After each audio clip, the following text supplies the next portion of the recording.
kembali. Saya dari kelas 4A. Di sini saya akan membaca puisi yang berjudul Persatuan Kami, putra putri Indonesia, tombak besar negara. Anak panah runcing yang siap tembus tepat sasaran. Jiwa bergejolak membangkitkan persatuan ciptaan Adam. Bersatu dalam pemuda kokoh sang pembela.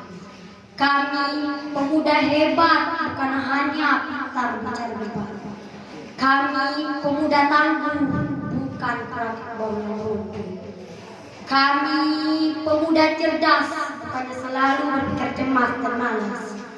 Kami pemuda pemberani, bukannya selalu bertindak karena dibeli. Tapi kami adalah pemuda yang sesungguhnya mencinta tanah air. Pemuda seperti lampu selalu menerangi kegelapan. Pemuda yang teduh memberi pedoman terhadap rakyatnya. Pemuda yang sopan sehingga segala benda terlewatkan. Kami putra putri Indonesia, bukan pemuda perasa, apalagi mengacau permasalahan negeri sampai mengotori. Sungguh tiada bakti yang sesungguhnya lagi. Semua hanya terikat janji yang diucapkan. Akan kami guncangkan dunia dengan kekuatan yang sesungguhnya, agar terkalah dengan suara bom atom yang berbahaya. Simpan rapat di dalam perjanjian pemuda Indonesia dan kuatkan tulang putih untuk maju sampai Indonesia menyeluruh darah-darah.